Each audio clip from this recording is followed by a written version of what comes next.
All right, mate. 欢迎收听 Excuse 英国腔。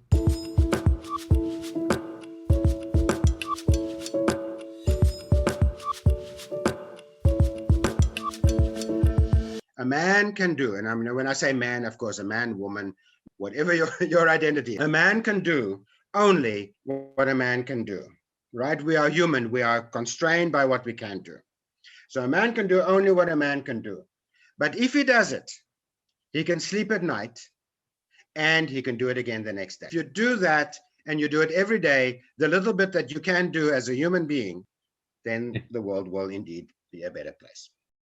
One doesn't necessarily have to shout to get his or her point across, especially as a videographer. His way of selecting the site, capturing the movement, and documenting the event tells a story of who he is as a documentary filmmaker. Always claiming to be an outsider despite living in Taiwan for over 2 decades. To say he is the witness of Taiwan's civil society since the 21st century is no exaggeration. Tobie Openshaw is that apparently foreign-looking man at the scene of historic events in Taiwan. Yet, he always manages to blend into the surroundings effortlessly. Hi, Tobie. How are you? Hi, good day. It's really nice to chat with you. Likewise. Why don't you let us know what brought you to Taiwan and what you have been doing here? What brought me to Taiwan is an airplane. But I'm from South Africa and I've been in Taiwan for 23 years. So I came here in 1998. And at that time, the situation in South Africa was pretty bad in terms of the economy. Crime was very high. And so I followed friends of mine who came to Taiwan and told me there are wonderful opportunities here to live and work in a safe environment. And so we came over. And how did you end up deciding to settle here? Yeah, so, we first thought we'll see how long we decide to stay, but I pretty soon decided that this was going to be my home, and so I started out, as most people do, teaching English at a kindergarten, but I quickly realized that wasn't really for me, I'm too old for this, but I was very fortunate that I managed to sort of break out of that. And I started, I was first an editor for a kids English magazine for a while. And then I also started picking up more freelance work as a videographer again, because that's what I used to do in South Africa. And then I worked for 8 years at Corel, the software company. And after that, I transferred to the international school where I've been for 10 years now. I see. And what did you do in South Africa as a videographer then? Yeah, I was a TV cameraman and producer there, yes. Interesting. And how do you allocate your time now in Taiwan? Yes, so I have a day job which brings in the money to live off. And so then in my free time, I do documentary projects. So I'm very fortunate that I can do these kind of projects that are really just about passion projects. They don't pay money, but documenting interesting topics around Taiwan. I've seen many works of yours on the internet. Truly remarkable. Right, can I take a step back and ask you, from apartheid in South Africa to sunflower movement in Taiwan, how did you become a documentary filmmaker, and why particularly are you involved in documenting social changes? Right. So, I got into firstly wildlife filming in Namibia, actually, because I lived there for 6 years. And so I got the opportunity to go and shoot some wildlife stuff.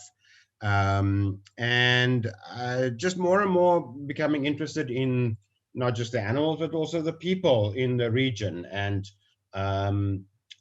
got an opportunity to do a documentary about water research, finding water in the desert in Namibia, flying in a helicopter for a week all over the place, and meeting with many of the indigenous groups there. So my interest in indigenous people and the way they have to deal with the changing environment and changing world and so on was laid down with me quite early on. And so when I came to Taiwan, I discovered, because I didn't know this before the time, but I discovered that there were indigenous people here too. And when I started learning more about that, I found out that they have the same issues and the same process that indigenous people around the world go through in terms of having to deal with a colonial government and sort of denies their culture and destroys their language and things like that. And the struggle they have to recapture all of that. So that was something that interested me from a very early stage.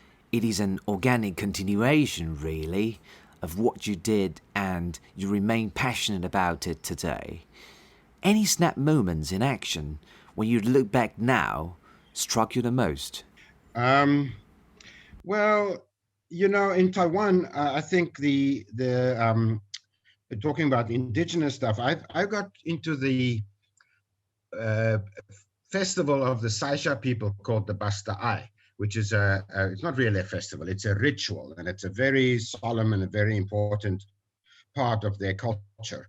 It's held every 2 years, and I remember the first time when I went to that, it was just absolutely amazing to see people. They're not, it's not a performance, it's a ritual that they perform that is really, really central to their tribal identity. And I was really hooked, and I've been to 5 Basta'ai now, so that's for more than 10 years, in other words. But then all other things apart from indigenous stuff that I've shot for National Geographic or Discovery here, I did something about the funeral pole dancers down in Chiayi County, which was just fascinating stuff. And amongst other things, what happened there is that when we were filming the dead body, our camera just died. Later in the day, when we were filming at the graveyard, the camera got knocked over and broke. So the rental agency that was giving us the equipment said, "You have to go to the temple and do the bye-bye because you're bad luck to be filming dead people." So that was kind of spooky. Yeah. Was there some sort of ritual performed before you started filming? I've heard of that, but then at that time, this is now a long time ago, I mentioned about it, but the producer, who was from the UK, was like, "Oh, well, we don't believe in that superstitious stuff." But after these things, we just said, "No, we actually have to do this," and we did. So yeah, I gave the crew red envelopes afterwards and that kind of thing. Yeah, that's the tradition. When you're here and you're working with local crews and so on, then yeah, and I mean it's just a matter of respect, So I try to, and especially obviously working with indigenous people to be aware of the culture that you're operating in as an outsider. Yeah, that's clever. In terms of your initial culture shock, I noticed you were filming Taiwan's beetle nut girls. Was there any moment where you were either pleasantly or unpleasantly surprised by what you saw? Yes, I did obviously feel culture shock. I always say there's everybody that I know who've come to Taiwan, if you ask them, when was your Blade Runner moment? They only need to think for a minute and they can come up with an answer. It was like literally the second day I arrived, I was in Taoyuan with my friends who had brought me here.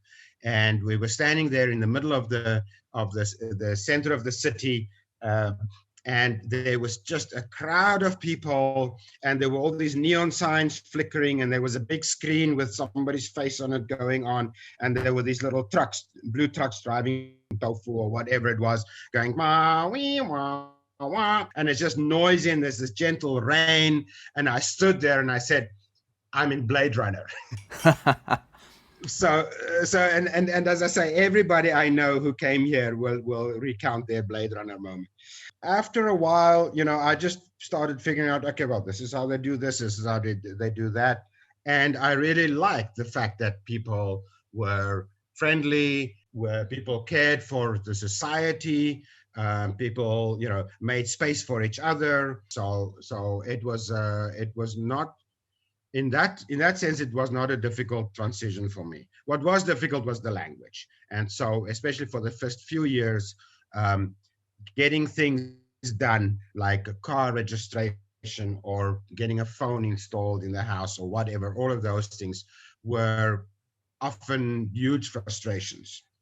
But again, over time, that became easier. And also Taiwan has definitely become much more English friendly, shall we say, over the last 20 odd years. Let's talk about Taiwan from the outside.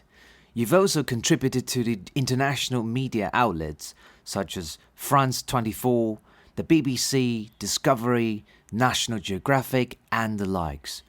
What type of Taiwan's news are they more inclined to cover as far as you're concerned? What I found in the beginning, and it was really frustrating in the previous years, was that people were not interested in Taiwan being Taiwan. They were interested in the odd and the strange and the weird stuff. So the Betel Nut Beauties, for instance, which I spent more than 10 years on covering, was, a somewhat titillating subject.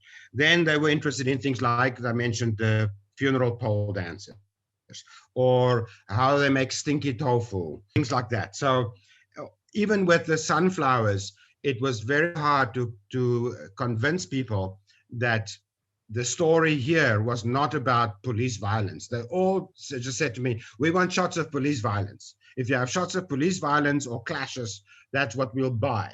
And I kept on saying, that's not the story here. The story is that there is no violence. The story is that they're doing this peacefully.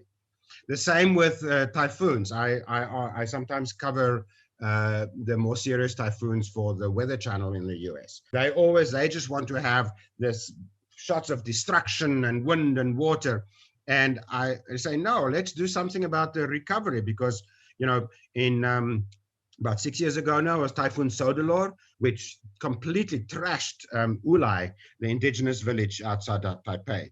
And the story there for me was about how the locals there just got together, rolled up their sleeves and started digging themselves out of the mud. It took me a lot of work, but eventually the Weather Channel agreed to air a 1-minute segment, the recovery in Ulai, But nowadays, I have to say, Taiwan has come on the map, and people are recognizing and realizing that Taiwan is a beacon of democracy.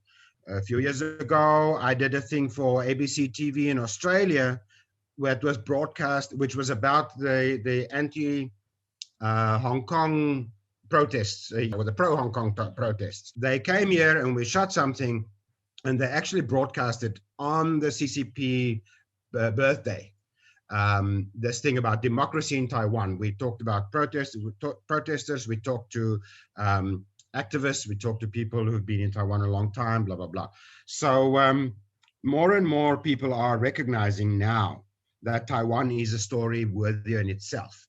And I'm very, very happy to see that. It's fair to say you've witnessed the transition of international media's way of seeing of Taiwan from looking for the sensational from just an exotic Asian country to reporting how Taiwan sets an example in democracy or things like that to the world. Absolutely. It's wonderful. It's wonderful, and it's a privilege to be a part of that process. Absolutely amazing.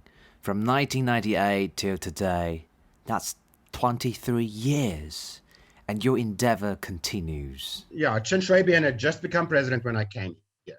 So I saw and filmed Li Denghui, Chen Shui-bian, then Ma Ying-jeou, met him several times, and now Tsai Ing-wen. So I've gone through several presidents already, and I've seen the way that their policies have impacted Taiwan.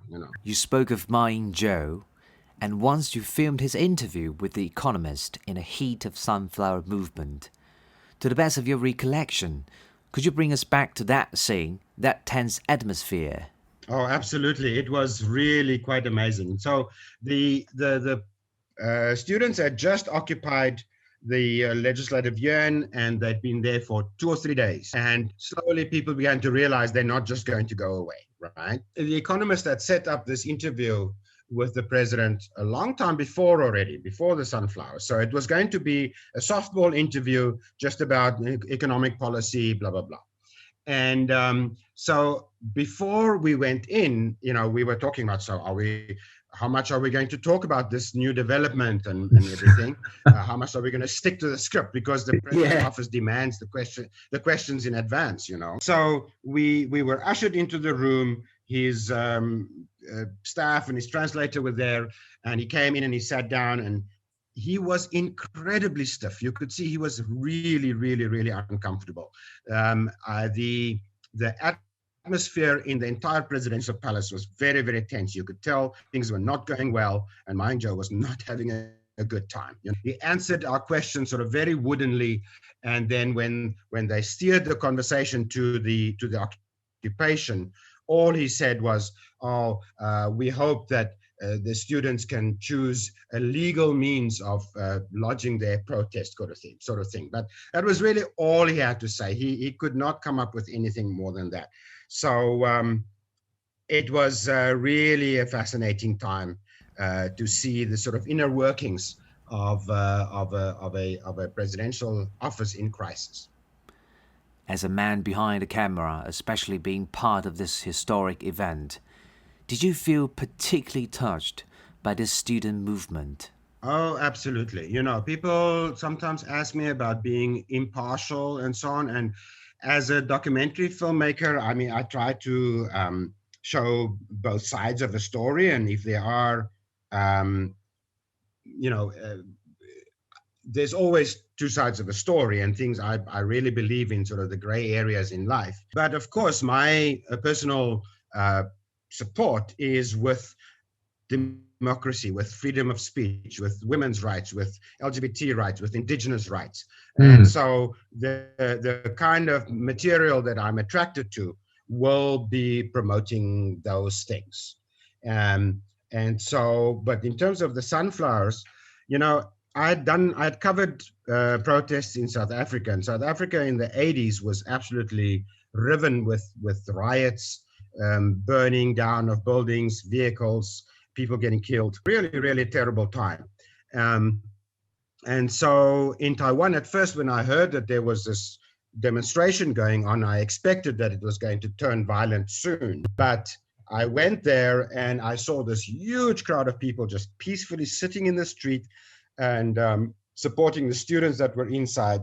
And it grew into this amazing movement. And just walking around there, I remember one night I took a friend of mine, another South African, who had actually participated in protests in South Africa too. She was scared to go because she was afraid that it was going to become violent or that we would get, picked up by the police or something. And I said, no, you just have to come with me. I will take you. And we just walked around, and there were the streets were covered with tents where they had set up water stations. Food was being handed out to people. There were charging stations for your phone. In the first few days, because there were so many people with their phones, there was no cell phone coverage. So, several of the phone companies pulled in trucks with masts and just blanketed the area with free Wi-Fi. And everybody was just supportive and helpful and kind. And we walked around with tears in our eyes because it was just so beautiful, I always say I've covered 3 revolutions in my life, all right? So the first one was the independence of Namibia. I was there during the period when Namibia had its first free and fair elections and became independent from South Africa. Then I went back to South Africa and I witnessed Mandela being released and the first free and fair elections in South Africa. And both those revolutions had its share of violence and bloodshed. And then I came to Taiwan, and then I was part of the Sunflower Movement, bloodless, and actually achieved so much of its goals. But the important thing to remember is that it happened that way in Taiwan because the Taiwan government was progressive enough to have to say, in terms of democratic rights, you have the right to protest, the right to do what you are doing. If the same thing happened in Hong Kong a few months later with the Umbrella Movement, and that was just cracked down on because it's a totalitarian government. So it was a very different revolution, but it was really, really beautiful. We ought to note, too, that Taiwan's road to democracy also went through bloodshed. Fortunately, it is not the case, but it can also be fragile today. Can I ask further, since you compared Taiwan to South Africa, how South Africa is today in terms of democracy? Yeah, unfortunately, it makes me very, very sad to have to say that South Africa has fallen victim to corruption and graft and mismanagement of things that were there and that were in place and that made it a very successful country. And so the level of frustration, South Africa is still very, very high. The gap between the haves and the have-nots is getting wider and wider. And so I'm afraid to say that no, South Africa unfortunately has not managed to fulfill its promise of a better and a brighter and a more just future for all of its inhabitants. You know, I always say Nelson Mandela was, you know, one of Africa's greatest sons. I had the privilege of meeting him once. He carried a message of redemption and justice throughout the entire world. But the people closest to him in government, unfortunately, didn't get the memo, and they dropped the ball in subsequent years after he passed. Let's hope for the better. Moving on, you've been actively documenting Taiwan's indigenous peoples. And now you're also an affiliated research fellow at the Center of Austronesian Studies at University of Central Lancashire. Can you tell me how this field came to engage you until today? You know, I feel that I've always been interested in using the voice and the privilege that I have as a filmmaker to tell stories and to help give a voice to people maybe who don't have it. So that was partly why I did the Betel Nut Beauties project. And that's also what interests me with indigenous people. And the fact that, as I mentioned, their stories are so similar around the world. I've now dealt with Native Americans, with Canadian First Nation people, with Maori in New Zealand in particular, and with Taiwan indigenous people. And the similarities in in the things that they have to deal with is very, very striking. There's another part to it, which is because I also recognize that I have the best of intentions in order to give someone a voice, but I can only do so if that's what they wish. I can foresee that indigenous people slowly but surely and more are absolutely finding their own voice, and that I'll be out of a job sometime, you know. I have to step back to allow them to tell their own stories. But the part of the reason that makes me stay with this topic, I think, is number one, coming from South Africa as a white Afrikaans-speaking male, I'm definitely a symbol of what was wrong in South Africa in the apartheid years.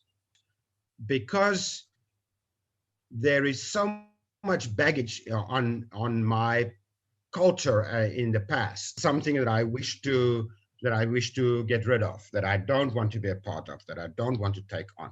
So here I am trying to divest myself of my culture and my past, and I just want to be a citizen of the world and just be who I am wherever I am, those kind of things. But I'm dealing with these people who are fighting so hard to recapture the things that they've lost. So that's very, very touching to me and very inspirational. And I think that's a large part of the reason why I stick to the topic. The other part, of course, is that, like, as with most of the topics that I cover in my documentary work, I invest in the communities that I cover. With the Betel Nut Beauties, I took some responsibility for how they were viewed by society, and I tried to tell their story in a positive way. And when people approached me to do stories about the Betel Nut Girls that I felt was not going to be respectful, vice magazine comes up as an example, I would refuse them. I would say, no, I have a responsibility to these women to not let someone into their world who's just going to exploit them.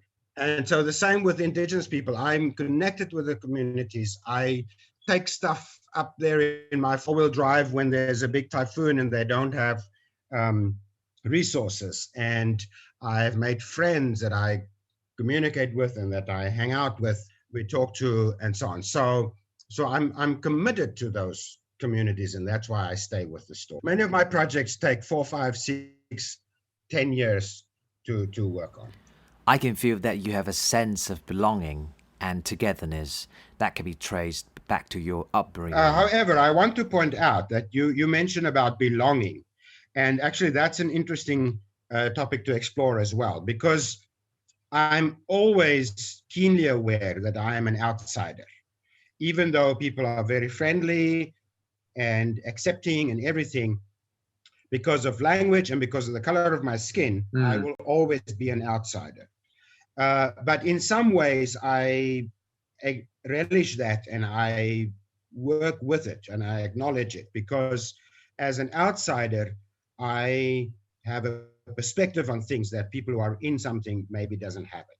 Since I started 5 years ago on a project about the apology that President Tsai Ing-wen had made to the indigenous people in Taiwan. And for a long time, I really struggled with myself. So who is going to be the voice of this film?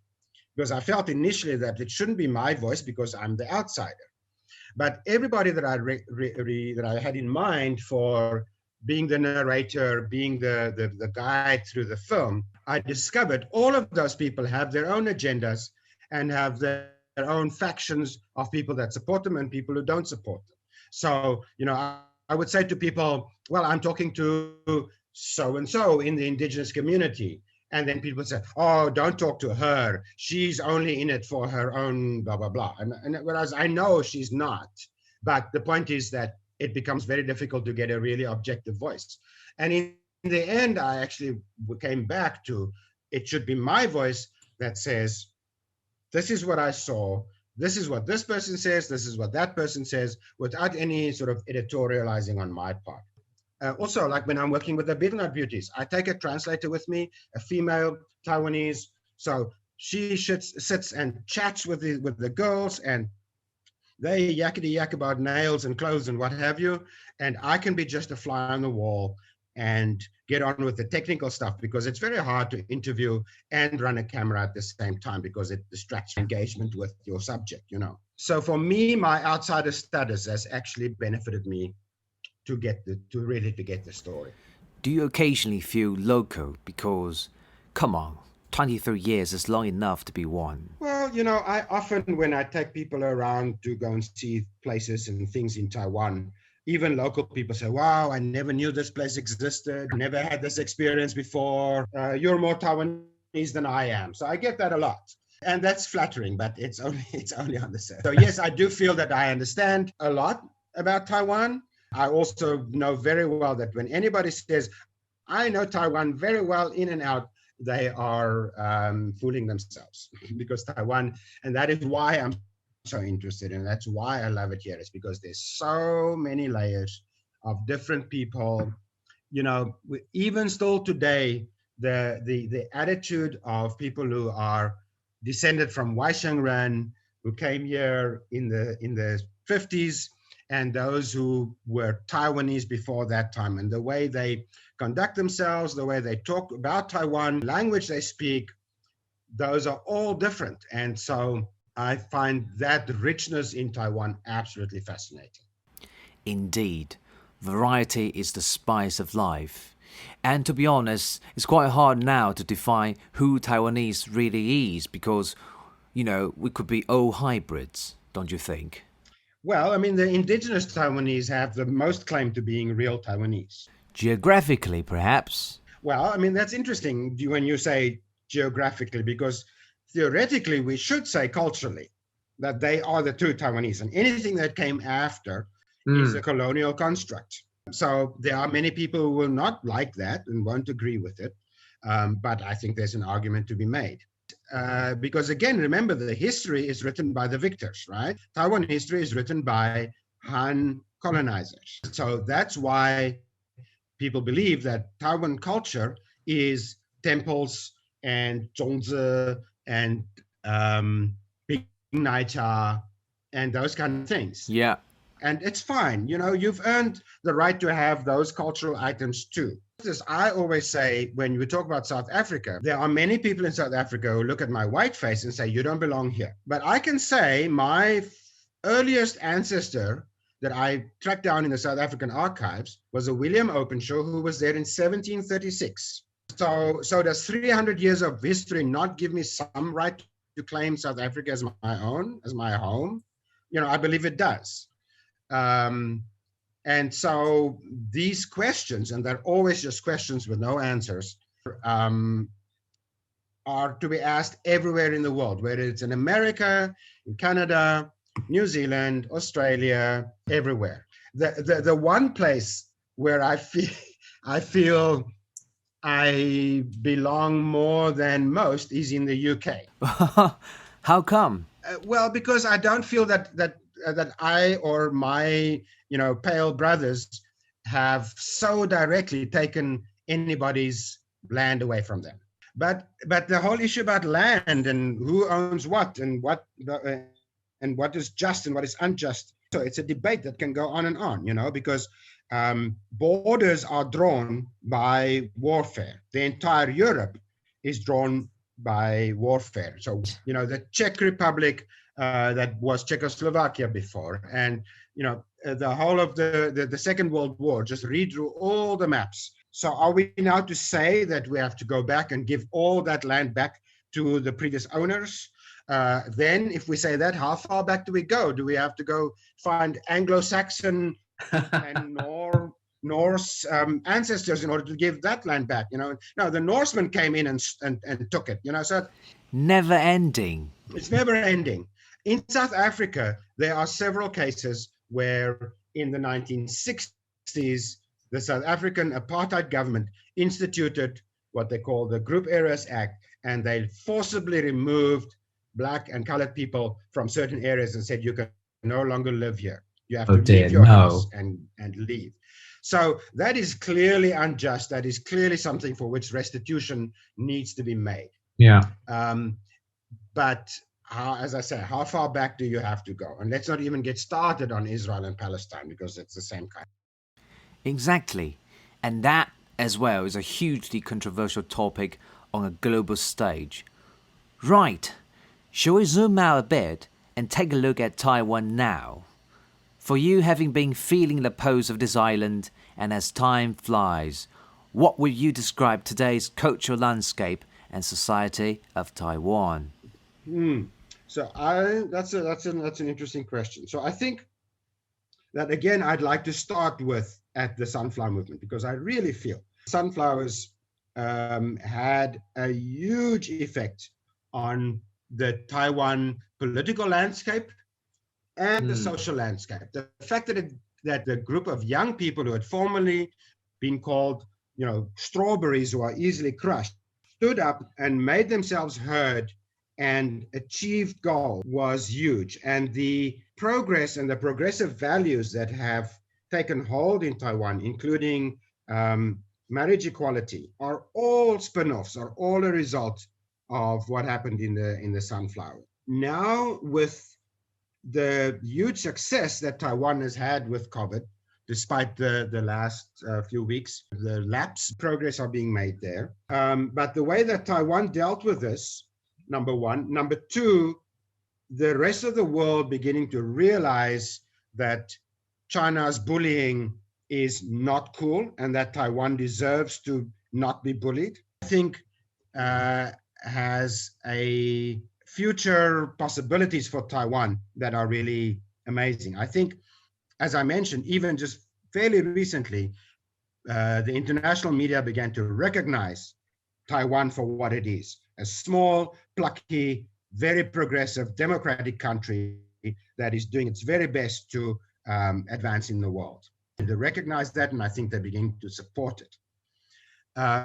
I do feel that we are moving into a period where a dangerous event from China may happen because China finds itself against the wall. And we know that a dangerous animal, when it's got its back against the wall, will often lash out, even if it's against its own interest. So I do believe that that is dangerous, and I sincerely hope that we don't go from COVID to just another crisis and an even more deadly crisis.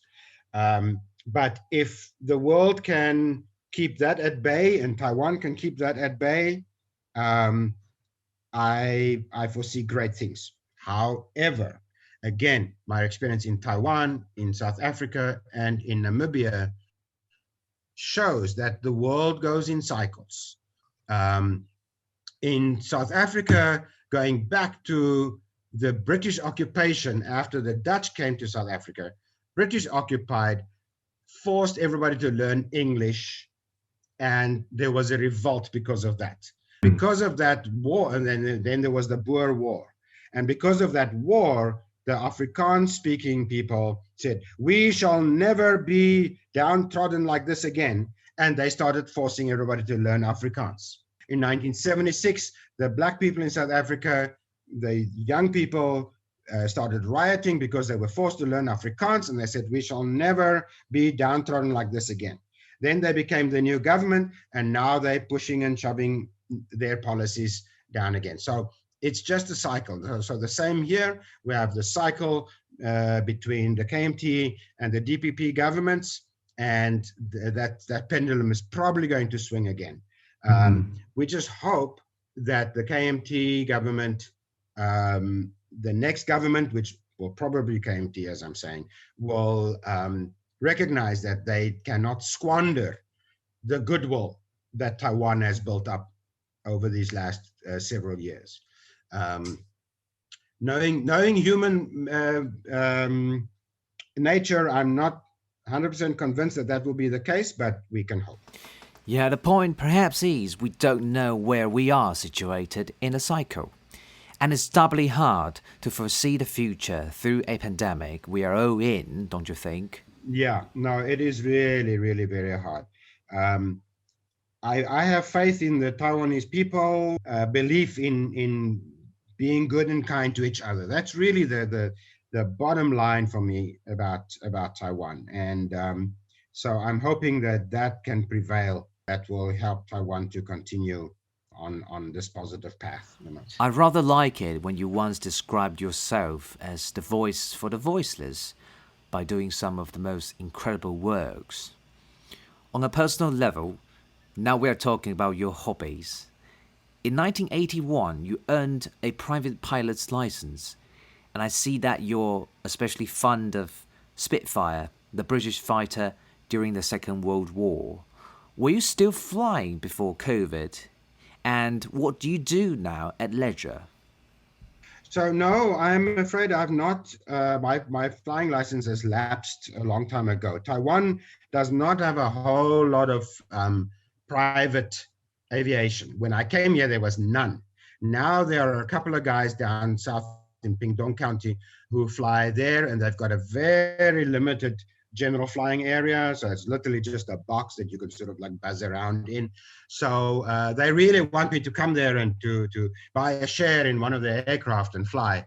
But so far I haven't really picked it up. So what I have managed to do every now and then is I get to fly in, helicopters and so on for filming. So that I've done a little bit of, but no, I'm afraid, even though I got my pilot's license before my driving license when I was a kid, I've not been able to continue with the actual flying. But I'm still very much interested in aviation, and especially, as you mentioned, the warbirds from the Second World War, the Spitfire in particular. So in 2017, I was very fortunate to go to Duxford, the former World War II Air Force base in the UK, and attend the Flying Legends Air Show, which was the biggest warbird air show in the world. They had 12 Spitfires, original Spitfires, flying there. It was amazing. I was going to go again, but then COVID came around. But I'm definitely hoping that next year, for my 60th birthday, I'm going to go and fly next to a Spitfire. There are opportunities where you pay, a certain amount of money, and you get to fly in an airplane, and Spitfire comes and flies next to you, and you can take photos of it. So that'll be a fantastic experience, and I'm looking forward to that. That will be truly a once-in-a-lifetime experience, sounding just incredibly surreal to fly side by side a Spitfire. I'm also curious about how you spend your leisure time now. Leisure is when I do the documentary stuff and so on. So being an affiliated research fellow at UCLan, I have some research projects to work on. The two major topics in Taiwan is Indigenous people and climate change. Okay. And so I'm doing an interview probably tomorrow via Skype or Zoom. I was going to drive to the mountains, but now we have to do it electronically. Now I'm doing an interview with someone about the famous myth of the two suns, that the hunter shot down one with his arrow, and that became the moon because the earth was too hot with the two suns. And we're sort of doing a project where we are connecting that myth with climate change as it's happening now. And we recognize that Indigenous people around the world developed resilience against climate disasters and natural disasters and so on. So this is going to be a chapter in a book dealing with climate resilience, myth, and climate change. Before we go, Tobie, can I invite you to share with the audience what values in life you embrace, and we can think about ourselves? Saying things like, let's be kind to each other, is very trite, right? And it's sort of like, yeah. But I mean, when we look at things like on social media and so on, it really has become so toxic, and the world has become so polarized. People have completely forgotten the value and the joy that comes from being kind to each other. So, so the first thing I'd like to say is, and again, I'm sorry, this is not terribly original, but just that idea of if you've got to choose between being kind and being right, choose being kind, and then you will be right, And then the other part, because I always tell people that I try to make the world a better place. That's what drives me, and that's what everything that I take on. Is this going to help me today to put something into the world that's going to make it a little bit better? And often people say, oh, but it's impossible. The world has got so many complex problems. What can you possibly do to make it a better place? But yes, but you can do a little thing. You can do a little thing every day. And so my favorite quote is supposedly by Dr. Albert Schweitzer, although there are some who claim that it's not him. But anyway, it goes, a man can do, and when I say man, of course, a man, woman, whatever your identity is, a man can do only what a man can do, right? We are human. We are constrained by what we can do. So a man can do only what a man can do. But if he does it, he can sleep at night, and he can do it again the next day. If you do that, and you do it every day, the little bit that you can do as a human being, then the world will indeed be a better place. Tobie Openshaw, it is such an honor to have you here. Thank you very much. Thank you very much. 喜欢本集访谈的内容吗？如果你是用 Apple Podcasts 收听，欢迎你为 Excuse 英国腔评价与留言，你的鼓励是我最大的动力。也欢迎你加入 Excuse 英国腔在脸书的社团，你可以直接与其他对跨文化沟通或喜欢英国的听众互动，还有机会与受访者直接的交流哦。如果你想实际支持我继续制作更多来自全球多元的访谈，也欢迎到本期介绍下的连结，请我喝杯珍奶吧。感谢收听与支持。如果你喜欢这一系列的双语访谈，并想增强英文能力，也欢迎到脸书或 IG 私讯我哦。Cheers, mate! Until next time, bye for now.